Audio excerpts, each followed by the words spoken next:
Most people completely misunderstand what a mental health diagnosis means. So in this video, I'm going to explain how you can understand your mental health diagnosis differently, which is going to allow you more opportunities to change and grow and heal.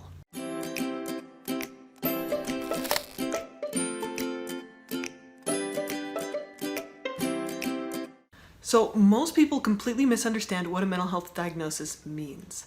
For example, if someone gets the diagnosis of depression, they assume that that means that depression is causing their symptoms. But that's not actually how mental health diagnoses work. Mental health diagnoses are completely different than most medical diagnoses. And in this video, I'm going to show you how. So this video is an excerpt from my Udemy course. It's one of my first chapters in this full-length course I have on udemy.com. And the course is called Change Your Brain, 10 Alternatives to Medication for Changing Brain Chemistry. And it talks about neuroplasticity and this new research and science that's coming out that's showing that we can actually change our brain structure and function and chemistry based on how we think and how we act.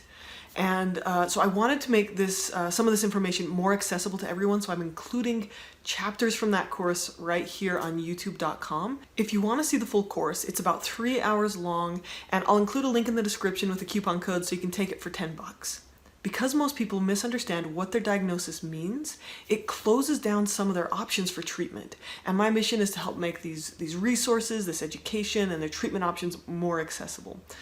So let's jump in to one of the chapters from my Udemy course, Change Your Brain.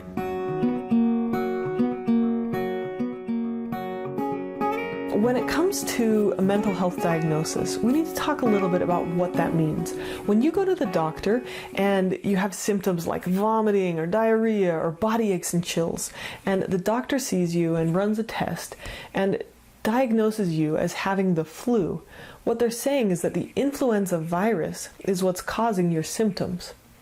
And so when you get a diagnosis and they say you have the flu, they're telling you this is what's causing your problem.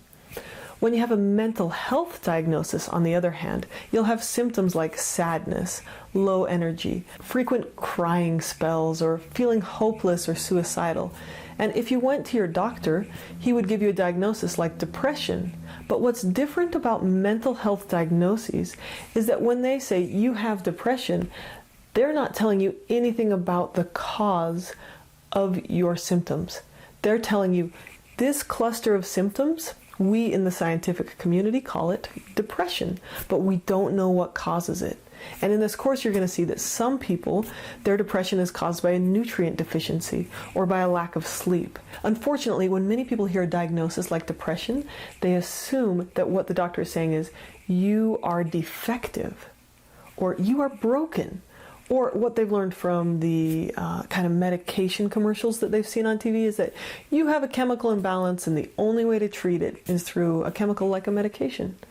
And research really doesn't back that up. We don't know what causes depression. We know a lot of things that contribute to depression, and we don't know what causes your depression or your anxiety. So it might be genetic, it might be biological, it might be chemical, it might be an experience you've had or behavior that you are acting on. So please don't automatically assume that you're stuck feeling this way forever. That is just not the case. And that's not what a mental health diagnosis really means. And what I'd like for people to know is that a mental health diagnosis does not mean you have this or you are this. It means that you're experiencing this. That doesn't mean it's not real. It is real. And most of the people I work with are doing everything they can to try and make things better, but nothing's working. So it's not laziness, it's not a moral failure, but it doesn't mean that it's who you are. So if you have a mental health diagnosis, please don't give up to just coping with it or feeling miserable for the rest of your life. There's so much that can be done to resolve the symptoms and sometimes the cause of mental illness. So stick with me to learn some of the ways to do this. It's certainly not helpful to blame yourself or beat yourself up for feeling the way that you're feeling. So I'm certainly not suggesting that you're bad or you're doing it wrong if you're feeling depressed or anxious or having other problems in your life.